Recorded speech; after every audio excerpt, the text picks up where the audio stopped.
ودخل معه السجن فتيان قال أحدهما إني أراني أعصر خمرا وقال الآخر إني أراني أحمل فوق رأسي خبزا تأكل الطير منه نبئنا بتأويله إنا نراك من المحسنين۔ ترجمہ: اور یوسف کے ساتھ قید خانے میں دو جوان بھی داخل ہوئے۔ ان میں سے ایک نے کہا، میں نے خواب میں دیکھا ہے کہ میں شراب کشید کر رہا ہوں، اور دوسرے نے کہا، میں نے خواب دیکھا کہ میں اپنے سر پر کچھ روٹیاں اٹھائے ہوئے ہوں جن میں سے پرندے کھا رہے ہیں۔ اے یوسف، آپ ہمیں اس کی تعبیر بتائیے، بے شک ہم آپ کو نیک آدمی دیکھتے ہیں۔ وَدَخَلَ مَعَهُ السِّجْنَ فَتَيَانِ،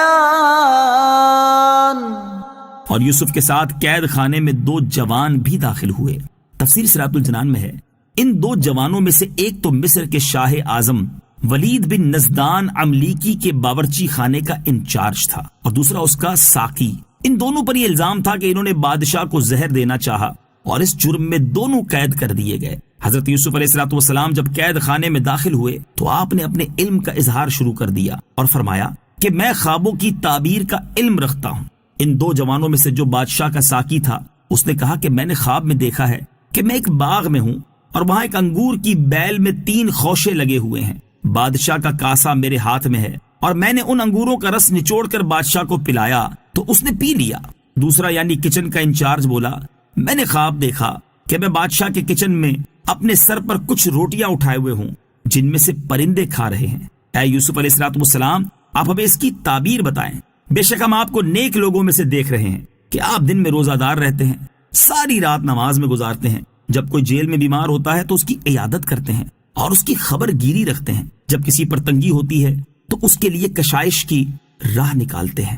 حضرت یوسف علیہ السلام نے انہیں تعبیر بتانے سے پہلے اپنے معجزے کا اظہار اور توحید کی دعوت شروع کر دی، اور یہ ظاہر فرما دیا کہ علم میں آپ کا درجہ اس سے زیادہ ہے جتنا وہ لوگ آپ کے بارے میں سمجھتے ہیں، کیونکہ علم تعبیر ظن پر مبنی ہے۔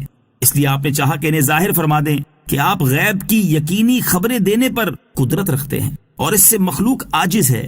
جسے اللہ تعالیٰ نے غیبی علوم عطا فرمائے ہوں، اس کے نزدیک خواب کی تعبیر کیا بڑی بات ہے۔ اس وقت معجزے کا اظہار آپ نے اس لیے فرمایا کہ آپ جانتے تھے کہ ان دونوں میں ایک ان قریب سولی دیا جائے گا، اس لیے آپ نے چاہا کہ اس کو کفر سے نکال کر اسلام میں داخل کریں اور جہنم سے بچا دیں۔ اس سے معلوم ہوا کہ اگر عالم اپنی علمی منزلت کا اس لیے اظہار کرے کہ لوگ اس سے نفع اٹھائیں تو یہ جائز ہے۔ سبحان اللہ، حضرت یوسف علیہ السلام کا جیل کی تنگ و تکلیف دہ زندگی میں بھی کس قدر پیارا اور دل نواز کردار ہے۔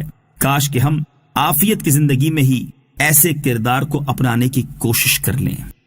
قید کی حالت میں بھی تبلیغ۔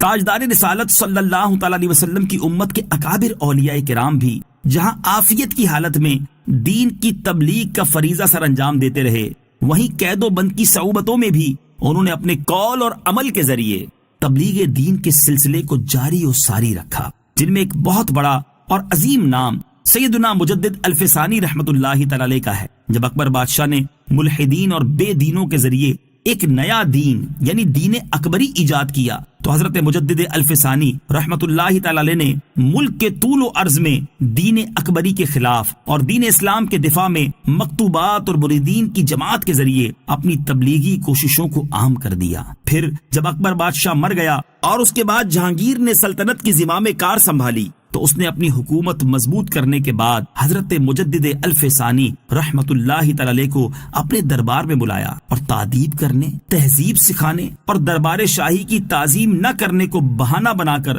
انہیں قلعہ گوالیار میں قید کر دیا۔ لیکن آپ رحمت اللہ تعالی علیہ نے وہاں قیدیوں میں بھی اپنی تبلیغی سرگرمیوں کو جاری رکھا، جس کے نتیجے میں ہزاروں کافر و مشرک قیدی مشرف با اسلام ہو گئے۔ اسی طرح قید خانے سے مکتوبات کے ذریعے اپنے اہل و عیال، مریدوں اور اہل محبت کو احکام اسلام پر عمل کی دعوت دیتے رہے۔ ان میں سے ایک خط ملاحظہ ہو، چنانچہ آپ رحمت اللہ تعالی علیہ نے اپنے صاحبزادوں خواجہ محمد سعید اور خواجہ محمد معصوم رحمت اللہ تعالی علیہما کے نام ایک مکتوب میں تحریر فرماتے ہیں: فرزندان گرامی، مصیبت کا وقت اگرچہ تلخ و بے مزہ ہے، لیکن اس میں فرصت میسر آ جائے تو غنیمت ہے۔ اس وقت تمہیں چونکہ فرصت میسر ہے، اس لیے اللہ تعالیٰ کا شکر ادا کرتے ہوئے اپنے کام میں مشغول ہو جاؤ اور ایک لمحہ بھی فارغ نہ بیٹھو۔ 3 باتوں میں سے ہر ایک کی پابندی ضرور ہونی چاہیے۔ نمبر 1، قرآن پاک کی تلاوت۔ نمبر 2، لمبی قراءت کے ساتھ نماز۔ نمبر 3، کلمہ لا الہ الا اللہ کی تکرار۔ کلمہ لا کے ساتھ نفس کے خود ساختہ خداؤں کی نفی کریں، اپنی مرادوں اور مقصدوں کی بھی نفی کریں۔ اپنی مرادیں چاہنا یعنی جو ہم چاہیں وہی ہو جائے، گویا یہ خدائی کا دعویٰ کرنا ہے۔ اس لیے چاہیے کہ سینے میں کسی مراد کی کوئی گنجائش نہ رہے اور ہوس کا خیال تک نہ آنے پائے، تاکہ حیات کی حقیقت متحقق ہو۔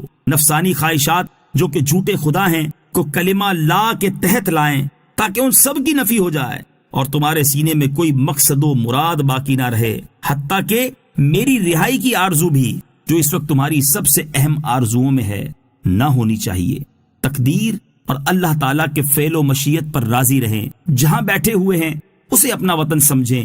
یہ چند روزہ زندگی جہاں بھی گزرے اللہ تعالیٰ کی یاد میں گزرنی چاہیے۔ جیل میں تبلیغ کے حوالے سے ایک دوسرا واقعہ ملاحظہ فرمائیں۔ چنانچہ امام اعظم رضی اللہ تعالیٰ عنہ پر نگہبانوں میں سے ایک شخص حسن بن قحطبہ نے امام اعظم رضی اللہ تعالیٰ عنہ سے عرض کی: میرا کام آپ سے مخفی نہیں ہے، کیا میری توبہ قبول ہو سکتی ہے؟ آپ نے فرمایا: اگر تم اللہ تعالیٰ کی بارگاہ میں اپنے کیے پر نادم ہو اور جب تجھے کسی مسلمان کو قتل کرنے اور خود قتل ہونے میں اختیار دیا جائے تو تم اسے قتل کرنے پر اپنے قتل ہونے کو ترجیح دو اور اللہ تعالیٰ سے پختہ ارادہ کرو کہ آئندہ تم کسی مسلمان کو قتل نہیں کرو گے، اور تم نے اس عہد کو پورا کر لیا تو سمجھ لینا کہ تیری توبہ قبول ہو گئی ہے۔